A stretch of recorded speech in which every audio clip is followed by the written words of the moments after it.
चाहिए आपको? पैसा, सफलता, पद, प्रतिष्ठा, शोहरत, इज्जत, क्या चाहिए? दुनिया का हर इंसान किसी न किसी चीज़ के पीछे भाग रहा है। सबकी कोई ना कोई चाह है। जिनकी कोई चाह नहीं है, जो चाह से थक चुके हैं, उनकी चाह है शांति, सुकून चाहिए, शांति चाहिए। तो सब कुछ जो चाहिए, इसके पीछे की जो दौड़ है, इस दौड़ पर ये नज़र जाती ही नहीं कि ये दौड़ आखिर वो क्यों कर रहे हैं और ये दौड़ आखिर उन्हें कहाँ लेकर जाएगी।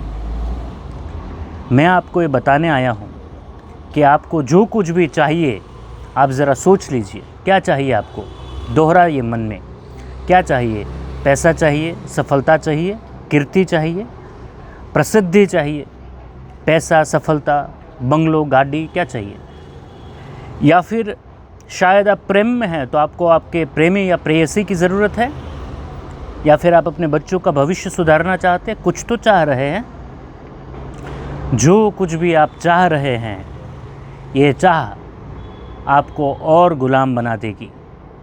जो भी चीज़ें आपको चाहिए, वो जैसे ही आपको मिलेगी, फिर उसको टिकाए रखने के लिए और मेहनत करनी पड़ेगी। और कब तक ये मेहनत करनी पड़ेगी? जब तक आप ज़िंदा रहेंगे।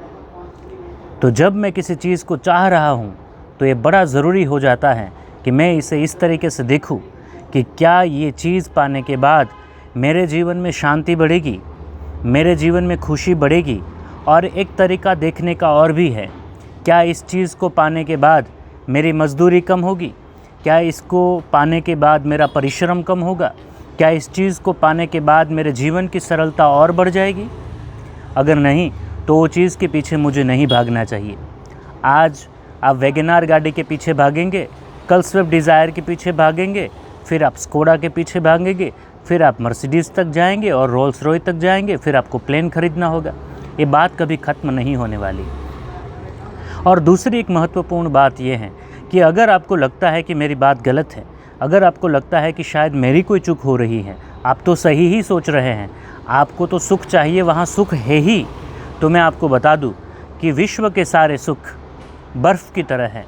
आप बर्फ़ का एक टुकड़ा लीजिए और अपनी हथेली पर रखिए, और उसी क्षण, जिस क्षण आप उस आइस को, उस बर्फ़ के टुकड़े को हथेली पर रखेंगे, उसी क्षण से वो पिघलना शुरू हो जाएगा। देखते ही देखते एक समय ऐसा आएगा जब 50% बर्फ़ पिघल चुका होगा, और फिर एक समय ऐसा आएगा जब संपूर्णतः वो बर्फ़ का टुकड़ा पिघल गया होगा और वहाँ बर्फ़ नहीं बचा होगा।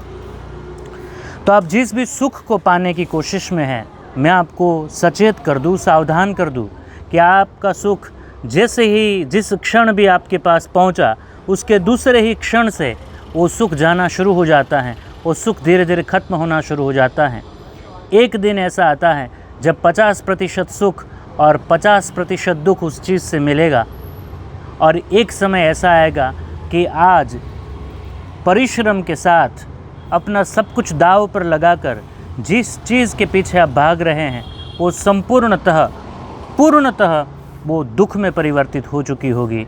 इसीलिए शास्त्र ये कहते हैं कि अपने आसपास जितनी भी व्यवस्था खड़ी करोगे, वो व्यवस्था आपको गुलाम बनाएगी।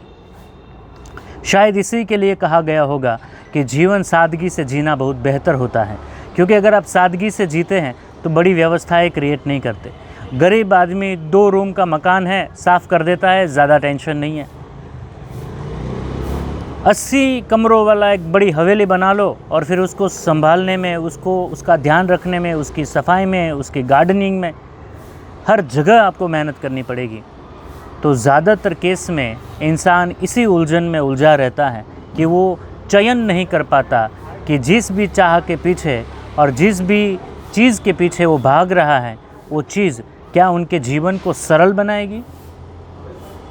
एक और भी चीज़ है कि आपको क्या लगता है, आप उस चीज़ के पीछे क्यों भाग रहे हैं जो चीज़ आपको चाहिए। आपको ये लग रहा है कि वो चीज़ तो होनी ही चाहिए ना, वो तो ज़रूरी ही है ना, वो तो मिनिमम नीड है। और मिनिमम नीड सबकी अलग अलग होती हैं कल्चर वाइज। इसलिए बड़ा ज़रूरी है कि हम इस बात को देखें, और इसको देखने के लिए सबसे पहले जानना होगा कि मैं दरअसल क्या चाहता हूँ। कहीं मैं जो चाहता हूँ वो इसलिए तो नहीं चाहता क्योंकि वो सब लोग चाहते हैं या सब लोगों के पास वो चीज़ है, सिर्फ मैं ही हूँ जिसके पास वो चीज़ नहीं है, तो मुझे भी चाहिए। ये बात सोचने की है। और उपनिषद के सत्र में हम ऐसे ही विषय पर आपसे बात करने वाले हैं। मैं आप सबको आमंत्रित करता हूँ उपनिषद के हमारे जूम सेशन में, जहाँ पर भारत देश के संस्कृत में लिखे हुए कुछ महत्वपूर्ण उपनिषदों पर बातें होती हैं, और वहाँ पर हम डीप डाइव करेंगे। हम खोजने की कोशिश करेंगे कि सुख और दुख का कारण क्या है, खोजने की कोशिश करेंगे कि मैं कौन हूँ, संतोष कहाँ से आता है, सत्य क्या है, वगैरह वगैरह। तो फिर से एक बार मैं आपको आमंत्रित करता हूँ, आइए हमारे उपनिषद के सत्र में। Thank you very much.